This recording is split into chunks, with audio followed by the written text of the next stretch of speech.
Mariana Zani, eu sou formada em rádio e TV, depois fiz uma pós-graduação em comunicação. Trabalho com cinema já há 15 anos, desde o primeiro semestre da faculdade, eu já conto valendo porque já era um trabalho. Bom, eu sou o Joel Caetano, escrevo, dirijo, atuo em alguns filmes há mais de 15 anos também. Fundei junto com a Mariana a RZP Filmes, né? E a gente começou juntos esse tempo todo e eu já dirigi alguns filmes como Gato, Encosto, Judas, O Jovem Joel, que 23 anos, jovenzinho Joel, moleque magrelo, cabeçudo. Gostava de ir para balada e encontrou a jovem Mariana lá. Super jovem, Super jovem. Até menor, inclusive. Ela tinha 17 anos, conheci. Foi consentido, tá, gente? Pelo amor de Deus. Nós ficamos e começamos a namorar antes de saber o que a gente queria fazer da vida, na verdade. Ficamos 6 meses namorando e ela ia começar a fazer faculdade, eu também queria fazer. Eu tava procurando artes plásticas e aí eu vi a grade de rádio e TV, né, que ela também tinha gostado, né, Mariana? Uhum. E aí eu falei, puta, que legal, você une o áudio, a imagem, né, a música, tudo que eu gosto numa coisa só. E até então, eu sempre gostei muito de cinema, mas eu não sabia que era possível fazer cinema. Cara, pra mim era muito longe, assim, né? E aí foi que eu decidi fazer rádio e TV. E durante a faculdade que eu falei, não, quero fazer filme, não quero fazer TV, quero fazer filme. E a rádio e TV parecia, de fato, muito pertinente ali dentro da grade, tinha um monte de coisa que a gente curtia. O legal foi que assim, e a gente fez junto, na mesma sala. Nós tivemos aula com vários professores de cinema, né? A grande maioria era professor de cinema, então a gente quase teve um curso de cinema em vez de rádio e TV. A gente teve pouca coisa de rádio e TV mesmo. Foi uma experiência bacana fazer faculdade juntos. A gente entrou já namorando, que muita gente não acreditava. E a gente foi tão bom, a gente funcionou tão bem trabalhando junto que a gente continuou, fez isso na pós, a gente estudou junto também. Quando nós começamos foi quando começou a popularizar essa coisa do cinema digital, né? Então, 2000, então assim, começou a ficar mais barato. As faculdades já cediam um equipamento para você fazer, você levar para casa e poder trabalhar com isso, né? Você não precisava ficar no estúdio lá. E a gente já tinha uma câmera, né? Que era uma câmerazinha lá que a gente pegou emprestado e tal. Que a gente conseguia fazer os filmes em casa, né? Depois eu comprei uma mini DV. Então você já conseguia produzir coisas assim fora do ambiente da faculdade. Então assim, no primeiro ano, a gente não esperou o professor falar, vai lá e filma. A gente, não, vamos fazer. A gente fez um filme chamado Afrodite, que é a mulher, ela decepa o membro sexual do marido, né? Eu acho que esse foi o primeiro. E a partir daí a gente começou a produzir assim, de forma independente mesmo e aprendendo no processo, né? A gente foi aprendendo muito, assim, trazendo um pouco da bagagem que a gente já tinha, assim, mas ali tudo meio que na hora. Assim, isso nos trouxe um aprendizado muito grande. Porque para você sair de uma condição ali de pouco recurso para uma coisa legal, você tem que ter uma criatividade muito grande. Então você tem que trabalhar muito com a criatividade para conseguir produzir uma coisa legal. Eu sempre amei terror. Eu descobri um dia que eu conseguia baixar filmes quando tinha, enfim, computador de tubo e tudo mais. E consegui baixar há pouco tempo, assim, depois do Vucu Vucu, o chamado japonês. Só que eu não tinha legenda, não tinha nada. Eu assisti esse filme até sem legenda, com fone de ouvido. Eu sempre curti muito filmes de terror, assim, nesse ponto de ficar desesperada para tentar achar coisas novas e inusitadas. Isso, nossa, há muito tempo. Porque meu pai já curtia, aquela coisa. Cara, desde criança também, assim, eu sou criança dos anos 80, né? Então, assim, eu cresci vendo filme de terror, eu passava na TV aberta, né? Sessão da tarde. Sessão da tarde, passava umas coisas assim, sei lá, à noite, passava filmes de terror, aventura, coisa super... Eu lembro, assim, a coisa mais legal, assim, que eu lembro, que eu fui no cinema um pouco mais tarde, eu não fui criancinha, né? Com uns 10 anos, normalmente as pessoas vão antes, né? Meu primeiro filme foi O Labirinto. Meu também foi. Que é um filme, assim, ele é um filme fantástico, mas ele é esquisito, né? E eu lembro que a minha imaginação era tão grande que eu comecei a ver as criaturas, assim, dentro do cinema, gente, que bizarro. Isso pra mim foi uma viagem, assim, que eu não me esqueço, a sensação de estar no cinema escuro e eu achava que aqueles bichinhos estavam ali do meu lado. E depois, meu segundo filme foi o Robocop, que é no cinema, que é um filme extremamente violento, assim. E quando nós fomos fazer o primeiro curta, eu acho que já foi quase que sem querer, automático, já pensar numa história que fosse de horror. Eu acho que principalmente toda essa referência, gosto pessoal aquele engano, né? Tudo. Tem aquele engano que todo mundo acha que fazer um filme de terror é uma coisa fácil também, no começo, né? A gente também caiu nessa coisa, né? Vamos fazer um filme de terror porque é fácil. E aí eu comecei a estudar isso, né? Falei, puxa, eu vou ver, né? Comecei a estudar mais e ver o que... Aí eu comecei a perceber, o terror, normalmente, os caras que eu gosto, Sam Raimi, na época não tinha Peter Jackson, mas assim, você pega lá o Spielberg, vários caras começaram com terror, mas uma coisa meio trash. Falei, puxa, então o pessoal começou com trash é um pouco mais fácil. Um filme de zumbi. Não sei o quê. Fui ver essas coisas assim, o que dava pra fazer.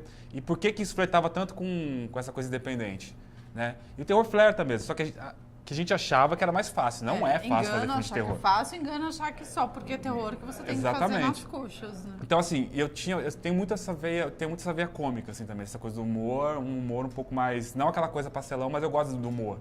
Né? Essa coisa do humor politicamente correto em alguns momentos. E a gente acabou colocando isso nos primeiros filmes, né? Então, você pode pegar O Gato, por exemplo, é um filme quase de comédia, se for ver, né? O sangue, quando vem do lado. Até para tirar aquele impacto da realidade que eu não queria no filme. Então, a gente começou a flertar com isso e tal. Mas terror mesmo, eu fui fazer mesmo, se eu for pegar, a partir do Encosto. Terror mesmo, assim, que é um filme que as pessoas falam que tem medo quando vem. Algumas pessoas falam, né? Eu não sei se o filme é tão assustador assim. Mas terror mesmo foi a partir do Encosto. O Judas, ele tem uma atmosfera mais pesada também. A loira do banheiro, né, dentro do Fábulas Negras. Então, assim, que eu fui fazer terror mesmo, que eu fui brincar com essa coisa do gênero, de assustar, de arrepiar, foi a partir desses filmes, né? Mas foi tudo acontecendo meio naturalmente. A gente juntou um pessoal, começou a produzir, e aí eu lembro, a gente fala, a gente precisa de um nome. Né? Como se fosse um grupo. Eu comparo muito quem começa a fazer filme, assim, principalmente filme de terror, com banda com punk rock, por exemplo. Com 4 acordes você faz uma música. Né? A gente tinha o quê? Uma luz que a gente colocava em cima da escada e uma câmera que já era ultrapassada para a época, a gente consegue fazer um filme. E um pouco de sangue falso. Então a gente tinha isso e a gente precisava de um nome. Uma banda precisa de um nome, né? A gente criou, a Mariana teve a ideia de fazer o nome da Recurso Zero Produções, né? Que era uma brincadeira. Porque não foi nem muito. A gente tava falando, não sei o quê, porque não tem um recurso zero. Então esse vai ser o nome mesmo, gente. Recurso zero, não e a gente brincou, outro nome. Era tudo muito, assim, divertido. Era tudo muito uma diversão mesmo. A gente se divertia muito fazendo os filmes, se diverte até hoje tentando fazer os filmes, né? Hoje a gente tem esse cuidado, né? A gente até... Como a gente hoje não trabalha com recurso zero, a gente colocou só a sigla RZP. É claro que ainda, né, o nome perdura aí, mas assim, com a sigla RZP. A gente colocou filmes na frente, né? RZP Filmes. Só a RZP ninguém sabia nem o que era. Se era uma empresa de jeans, se era uma empresa de... Mas a gente não consegue se desvincular disso, assim, dessa forma de produção, que é aproveitar os recursos o máximo que a gente puder. Se tiver 1 milhão, a gente vai fazer o filme do nosso processo. E no filme, a gente está na crista da onda, porque hoje quem souber fazer com pouco tá no lucro. Vamos combinar, né? Eu nem vou falar só do dinheiro, porque é uma coisa tão clichê já falar, falta o dinheiro. Apesar de que ele é uma parte bastante considerável, excluindo essa parte da grana, vamos falar às vezes até do tempo, principalmente, né? A gente conta muito quando faz trabalhos, como a gente faz trabalhos independentes, com o apoio dos amigos e dos profissionais que cedem a sua experiência gratuitamente para os nossos projetos. E aí o que acontece? Nem todo mundo trabalha, tem seus compromissos, obviamente, não vão, enfim, largar tudo que está fazendo para passar uma semana com você enfiado fazendo um filme e tudo mais. Então, o tempo é o nosso grande inimigo, assim, porque às vezes você até consegue levantar uma graninha para conseguir fazer esse filme. Mas aí só dá para fazer, tipo, de final de semana, nos horários muito malucos. Outra coisa, fora o tempo, às vezes é a locação, que aí você não tem um tempo. Então, você já se restringe, às vezes, na locação, porque, putz, aquele lugar que eu gosto... Só locomoção, só consigo... Só pode gravar de tal dia, tal hora. Aí minha equipe não pode, que senão ela vai querer cobrar o aluguel do espaço. Então, o tempo... Tem aquela coisa também, eu acho que um dos desafios maiores para o cinema independente é você conseguir convencer e vender a sua ideia para as pessoas, né? A gente, no começo, a gente tinha muita dificuldade para isso, até... A gente não se sentia... hoje já, mais hoje tranquilo. Hoje as pessoas entregam um currículo pra gente, que é maravilhoso, né? Mas Nossa Senhora, no começo era engraçado que a gente não... Mas... Eu comecei a atuar por isso, porque eu tinha um pouco de receio de pedir pras pessoas... Você imagina explicar, olha, é um filme que tem um gato falante, que é um cara vestido de terno com a cabeça de gato. Quem que vai, sabe, assim... Eu não tinha como E aí você acha, mas aí só dá pra... Aí você não tem... vamos ter que fazer em casa, porque eu não posso... descolar uma outra locação, porque aí eu vou ter um problema, só vai poder ser aqueles dias. E a gente gravava assim, hoje sábado dá pra gravar das 8 às 10. Agora domingo dá 1 às 3, sabe assim? Então, eu acho que fora o dinheiro, esquecendo que essa parte é totalmente, todo mundo já sabe, é até redundante falar disso, é o tempo, esses arranjos que se faz, porque você não tem. Então, a produção dos filmes acaba ficando bastante complexa, a pré-produção, porque você tem que alinhar tudo isso. E aí, muitas vezes, você tem que trazer pro seu ninho mesmo, pra dentro da sua casa, pra dentro, assim, você tem que... não é muito confortável você fazer todos os filmes no seu apartamento? E é justamente por isso que a gente faz, porque eu não posso buscar uma locação para gravar das 3 às 6 da manhã. Quem vai ser esse ser humano que vai fazer nos essa... últimos trabalhos... Então é complicado essa Nos últimos essa trabalhos parte. a gente conseguiu já, né, outras condições, assim, né? No Judas a gente criou um cenário, né, que na verdade aquilo lá não é um barraco de verdade. Mas, de novo, filme, ou seja, a gente faz um estúdio que é pra justamente poder ter essa liberdade Exatamente. na hora de filmar. Né? Quando a gente saiu da faculdade, a gente saiu achando que já ia, né, entrar já sair para as grandes produções e tal, e não aconteceu. E a gente tinha acabado de se casar, né? Foi isso. Aí que não ia mesmo. Aí que não acontecia, a gente estava trabalhando e tal. Eu não estava trabalhando na área na época. E eu falei, mas cara, a gente precisa continuar fazendo filme. E aí aquela coisa do casamento e tal, a gente começou a bolar umas histórias. Aí foi quando eu comecei a pensar nessa coisa, o que dá pra fazer então, um filme independente? Filme de baixo orçamento, o que dá pra fazer? Terror? Tá, terror, mas não dá pra fazer um terrorzão, até porque eu também não tinha tanto conhecimento assim. Então, assim, dá pra fazer um terror trash? Dá. Então vamos tentar fazer o terror trash mais trecheira que a gente puder. O que rola do terror trash que é mais comum fazer? Zumbi. Só que a gente não tinha um monte de gente pra fazer zumbi. Então, tipo assim, tem que ser um zumbi só. E aí eu falei, putz, vamos pegar alguém aqui. Tinha eu, a Mariana. Vamos pegar alguém aqui, deixa eu ver. Aí tinha a mãe dela, a mãe dela que é atriz de teatro, o pai que é ator também, diretor de teatro. Eu falei, essas pessoas eu posso contar. A Mariana vai ser o zumbi. O que vai ser então? Então vamos brincar com esse negócio do casamento e tal, né? Foi uma metáfora, mais ou menos. Foi uma metáfora. Olha que a pessoa tá falando na cara da esposa, que trabalha. Só que é o seguinte, a única parte que não é verdadeira é que eu não era broxa, tá? No filme eu era, mas não... Olha, hoje eu sou, mas na época não mentira. Olha só. E aí aconteceu. Aí eu falei, vamos brincar com essa coisa, né? Do casal ali, que tá muito tempo... A gente não tava muito tempo junto, casada, mas vamos brincar com o negócio de um casal que tá muito tempo junto e tal, tô tendo problemas conjugais.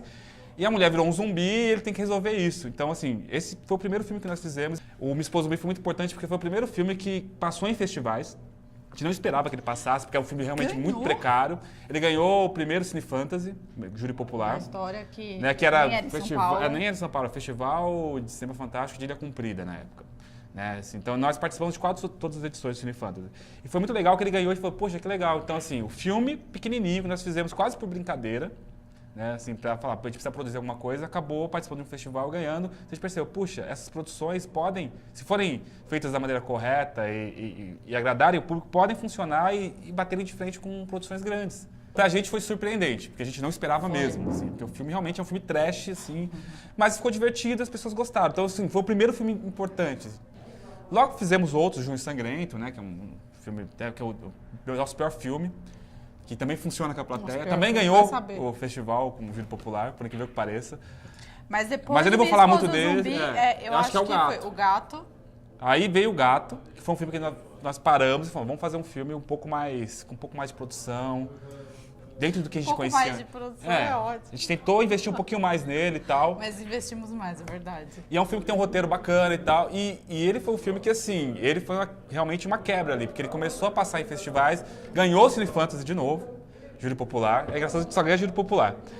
Ganhou um festival em Montevidéu e ganhou, acho que mais uns 6 ou 8 festivais, assim, uma coisa assim. Foi uma coisa maluca, assim. Começou a passar em festival. A gente nem tinha noção de que era mandar filme para festival na época. A gente mandou meio que sem querer, assim, foi mandando e tal. Passou no México, Estados Unidos, passou em um monte de festival, assim. E aí realmente a gente começou a aparecer a partir desse filme. A galera começou a falar, poxa, esses caras estão fazendo alguma coisa legal, né?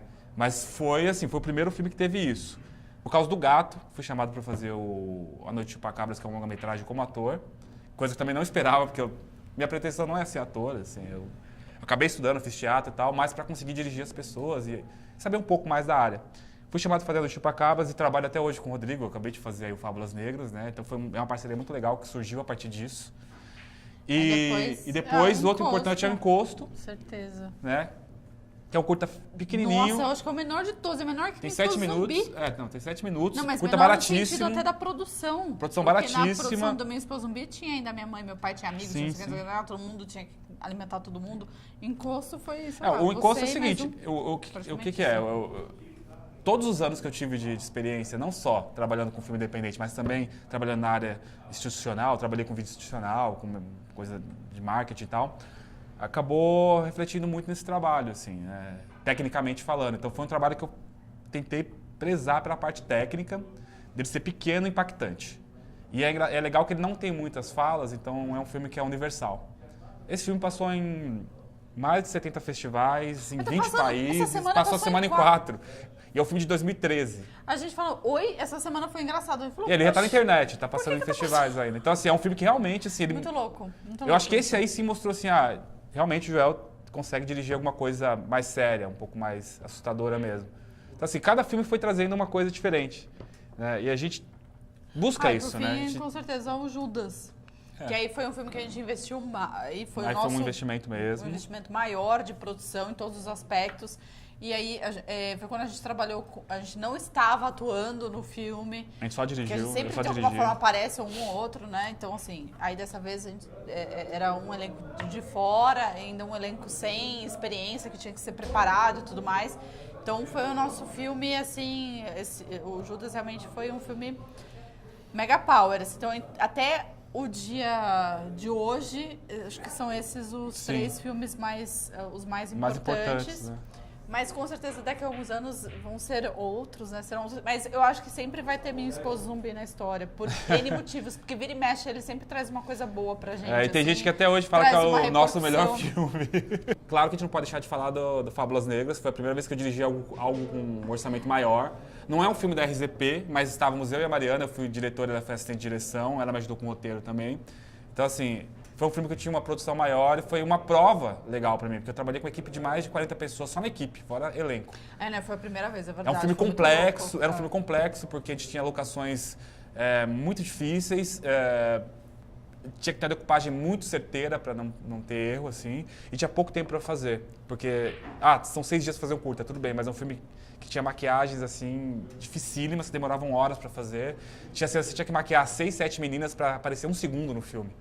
Então foi muito bacana fazer esse filme e assim, o resultado dele tem sido bacana. Assim, eu tenho sentido que as críticas foram bem interessantes para o filme em geral, para o longa e especificamente para esse curta também. Ele ganhou 2 prêmios, né? Até no, Sim. A Loira do Banheiro, dentro do longa, ganhou um prêmio em Montevidéu também e ganhou um prêmio no Boca do Inferno, uma menção honrosa. Eu sou muito, muito fã de quadrinhos. Assim, eu cresci lendo quadrinho antes de saber ler. Assim, então, sempre quis ser desenhista de quadrinhos, sempre é um sonho, é meio que quase uma frustração da minha vida não ser desenhista de história de quadrinhos. Eu gosto muito de ficção científica também. Faz parte da nossa vida. E eu tava muito nessa pilha de fazer alguma coisa com essa coisa de super-herói e tal, que eu acho legal. Mas eu já tinha escrito umas coisas na faculdade, né? Que era bem quadradão, aquela coisa de super-herói que chega. É verdade, a gente chegou a fazer A gente fez um trailer na faculdade. Do Assassinato da Mulher Mental, anos antes na faculdade. Chama Heróis com Z de Brasil, que era uma coisa meio... Uma brincadeira com essa coisa de super-homem com a roupa verde e tal. A minha ideia era fazer alguma coisa com herói, já mais maduro, né? Quando eu fui fazer esse aí. Eu pensei, puxa, vou fazer uma desconstrução, brincar com essa coisa de referência, com Watchmen, com X-Men, com um monte de coisa ali, e vou trazer para isso, para uma coisa meio brasileira, né? O Bruma, por exemplo, é um personagem que é uma mistura de Batman com Sombra, né? O Hiper-Homem é um Superman, uma coisa bem brasileira. E um Superman moreno, né? Então é uma coisa louca. Aí tem o negócio da mulher mental, toda aquela trama maluca, né, de reviravolta dos quadrinhos, que a pessoa morreu e volta, né? Não tem problema. Ninguém nunca morre de verdade. 238 vezes. Então foi isso, assim. Vários universos paralelos. Foi uma homenagem a essa coisa dos quadrinhos mesmo, né, que eu gosto muito, assim, uma vontade mesmo, assim, louca de fazer alguma coisa com isso. Eu não podia fazer um filme de super-herói clássico, porque não tinha como fazer isso, né? Não tinha nenhum chroma key na época, tinha um chroma key de 1 metro, né, na época, né? Que era bem ridículo, assim. E acabou que falei, vou fazer, mas eu vou tentar fazer uma coisa de desconstrução, porque era o que dava pra fazer. E foi assim que surgiu. Ah, eu achei maravilhoso, porque foi um dos primeiros filmes que eu morri, voltei e não voltei como zumbi. Voltei ainda toda impecável. É verdade, esse aí a gente não jogou sangue em você. Não jogou sangue em mim, porque eu sempre me ferro nos filmes. Em 2011, eu tive o prazer de trabalhar com As Fábulas Negras, com o Rodrigo Aragão, e no filme chamado A Noite dos Chupacabras. Né? Lá eu conheci os profissionais que trabalhavam com ele e criei uma amizade muito forte com o Valderrama e a Kika, né? A Kika Oliveira, que são 2 atores e multitarefas lá na Fábulas Negras, né? Nesse mesmo ano, eles vieram para São Paulo. E a Kika, já na pilha de produzir alguma coisa aqui também, já começou... ela é uma produtora, então, assim, uma pessoa super inquieta também, artisticamente. Ela me jogou, Joel, vamos fazer alguma coisa juntos. Eu vou para aí, vou passar uns dias aí, vamos produzir alguma coisa. Eu falei, bacana. Aí eu tinha a Kika, o Valderrama, na verdade entrou de gaiato, né? Porque ele não ia participar do filme. Ele nem ficou sabendo na hora que ia participar do filme, enfim. E aí eu falei, puxa, eu vou escrever alguma coisa com a Kika, coloco a Mariana, eu participo também, o Valderrama, ali a gente consegue criar um núcleo ali em 4 pessoas, fazer um filme um pouco menor, mas um filme bacana. Eu escrevi um filme chamado Estranha, que se passa no meu apartamento e é uma história muito maluca, psicodélica e um certo tom picante também, né? Uma coisa meio sensual e tal, que eu queria trazer. Então, assim, foi bacana porque essa integração entre produtoras daqui de São Paulo, lá do Espírito Santo, foi uma das primeiras vezes que pessoas que trabalhavam com independente começaram a trocar essas figurinhas, assim, né? Não a primeira vez, mas assim, já fazia tempo que eu não via isso acontecer, né? Principalmente nessa geração mais nova, assim. E mesmo sendo uma coisa até criada, escrita meio que com um propósito muito específico, é só pra, vamos trabalhar junto, vamos fazer qualquer coisa. No fim, o filme ficou muito mais do que a gente imaginava. Exatamente. O que era para ser um exercício virou um filme. O que era para ser uma coisa pequena, para nós ele até ficou maior, que a gente acabou investindo mais em produção, em maquiagem. O Joel teve que aprender coisas que na época não sabia, essa coisa de prótese e tudo mais, o que foi maravilhoso. Que o Joel já fazia, mas aí foi um pouco além do que a gente costumava fazer. Então até nessa coisa meio da brincadeira virou... não, agora é um curta valendo e esse curta também vai para o festival. A gente nem sonhava que ia virar isso, né? Ele teve uma repercussão bacana, assim, passou em festivais de fora também, passou em vários festivais aqui no Brasil. E foi um trabalho bacana porque a gente conseguiu unir esses 2 núcleos e funcionou muito bem. Apesar de ser um filme muito pequeno, o resultado foi muito bacana. Todos os nossos filmes já se pagaram. Bom, muito simples, porque eles também são muito baratos, são assim, bem baratinhos e tudo mais. Então a gente não teve nenhum déficit com relação aos nossos filmes. Mas o que a gente aprendeu hoje, que a gente não sabia fazer antes, é que o cinema, ele tá além das telas. A gente aprendeu isso com a escola clássica e dos filmes pipoca e hollywoodianos e tudo mais, que o cinema, ele pode ir além daquilo. Então, fiz um filme, pipoca, então agora eu tenho um boneco, então agora eu tenho isso, eu tenho aquilo. É além do filme. Para nossa realidade, funciona da seguinte forma. A gente hoje tem um e-commerce de horror, onde a gente vende coisas inspiradas no nosso universo. Que é a Horror Store. Que é a Horror Store. Hoje nós temos, assim, já um certo reconhecimento na parte de oficinas e instalações audiovisuais. Muitas delas ou puxam para o horror ou para ficção científica. Então a gente descobriu que a gente precisa fazer como os filmes pipocas, os filmes que se pagam e dão lucro, e criar outros meios desse filme acontecer. Então, quando a gente faz um curta, e o curta tem já essa característica de ser uma vitrine e tudo mais, usar o máximo possível daquilo. Lançamos um curta, o que mais? Então, lançamos o curta. Olha, tem essa loja que é do diretor desse curta, e aí esse diretor e essa produtora dão essa oficina, isso tudo e casando de alguma forma. E aí, somente dessa forma que a gente consegue ver de cinema, porque a gente começou a enxergar o cinema além de tela. Eu também trabalho muito em finalização de outros filmes, com outras produtoras. Então, a partir do meu trabalho, eu acabo... outras coisas. Como ator, como um monte de coisa. Eu vou fazendo de tudo um pouco, assim. De direção, tudo que a gente pode... Tudo que a gente pode pegar, a gente pega para fazer também de outras produtoras que são parceiras também. Então, acaba que os filmes que eu fiz já eram outros trabalhos e aí sim a gente vive de cinema.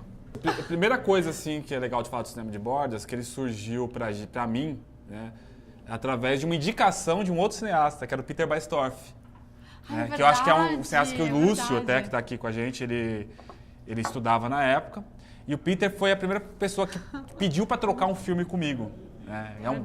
É um cineasta aí que prolífero desde a década de 90, aí, um cara importantíssimo também para o nosso cinema de independente, né?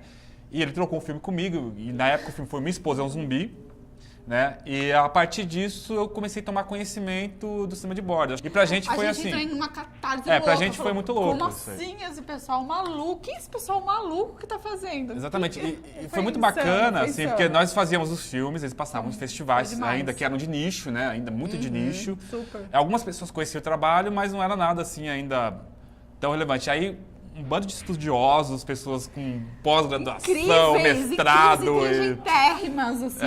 Assim, enxergaram um valor naquele trabalho e começaram a estudar aquilo de uma forma assim que a gente até não imaginava que pudesse ser feito. Assim. Encontraram várias referências que realmente a gente tinha. Que a gente achou que nunca ninguém ia enxergar, de repente, até por... Enfim. E pra gente foi muito bacana. Essa foi o primeiro contato com o cinema de bordas.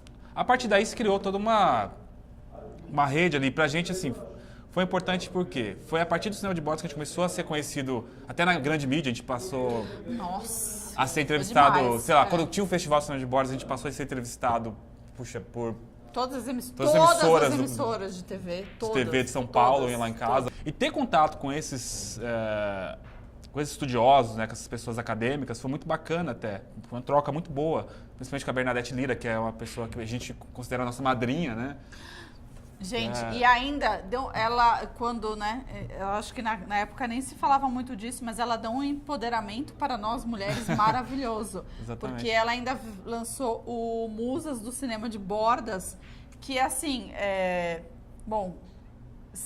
todas as mulheres inspiradoras para todos aqueles filmes, independente do gênero, e deu uma visibilidade para nós, mulheres, produtoras, atrizes e tudo mais, quando ninguém estava especificamente falando sobre isso. A gente pode falar também dessa coisa do Festival de Cinema de Bordas, né? Onde a gente teve a oportunidade de conhecer um monte de outros cineastas, com alguns eu até trabalhei, inclusive Felipe Guerra, eu fiz um curta chamado DR com ele, que eu conheci ele no cinema de bordas, já conheci o trabalho dele, mas pessoalmente foi no cinema de bordas. O próprio Peter eu trabalhei lá com o Rodrigo também, né? E outras pessoas, o Sandro De Biasi, eu fiz uma ponta no filme dele. Rubens Melo, sua mãe trabalhou com o Rubens Melo. Minha mãe, que é atriz, trabalhou no filme do Rubens. Então a gente fez altos intercâmbios. Começou a rolar um intercâmbio muito interessante e eu acho que isso só fortificou a cena do cinema independente. A coisa mais maluca da minha vida é viver só disso, daquilo que eu produzo, da arte que eu faço, do cinema, da minha experiência, da minha bagagem no audiovisual. Acho que essa é a coisa mais insana. Eu nunca imaginei, assim, desde que eu comecei a fazer tudo isso, essa insanidade em 2000 bolinha, eu nunca imaginei que a gente ia chegar aqui. E já há 3 anos, a RZP Filmes é de fato a minha vaca leiteira, porque me parece, dá um leitinho meio mas tá ótimo, leitinho light, tá tudo certo. Eu acho que a coisa mais insana foi jogar tudo pro alto e falar, não quero nada disso, eu quero isso, eu quero a RZP Filmes, eu quero fazer isso acontecer e é isso que eu vou fazer. No meu caso, assim, na verdade foi uma coisa que eu nunca imaginei que ia acontecer e que aconteceu não tinha nem como imaginar isso, mas foi trabalhar com o José Mojica Marins. Para mim fui assistente dele, assistente de direção, e foi uma coisa que eu nem imaginava ser possível na minha vida, chegar tão próximo de um ícone e ver praticamente ali o cinema vivo ali na minha frente, né? Assim, foi muito emocionante para mim ver isso, né? E ver realmente uma pessoa que eu admirava tanto, né? Um ser praticamente, né? Que eu admirava tanto, em ação, né? E aprender tanto só de olhar para ele, assim, de bater papo com ele. Às vezes você aprende muito mais do que até, sei lá, você estudar 10 mil livros. O Zé do Caixão, caramba, eu tava ali trabalhando com o Zé do Caixão e trocando ideia com ele e dando pitaco no filme que ele tava fazendo e ele me chamando a atenção. Então, assim, foi sensacional isso, assim. Falo que eu costumo dizer que eu zerei a vida e comecei de novo. Então, pra mim, a coisa mais pitoresca, mais louca foi isso. Pra mim, parecia que eu tava um sonho, né? E o mais bacana dessa produção com o Zé do Caixão foi ver a cara de todas as pessoas estarem idiotas como eu estou aqui falando dele agora. Todo mundo assim, ó. O pessoal carregando 50 quilos nas costas, assim. Tô fazendo um filme do Mojica e tal. Porque realmente, cara, o Mojica, ele faz parte do cinema mundial, né? Um ícone mundial. Então não tem como você trabalhar com o cara e não ter um pouquinho de emoção de estar ali do lado dele. Então para mim foi isso.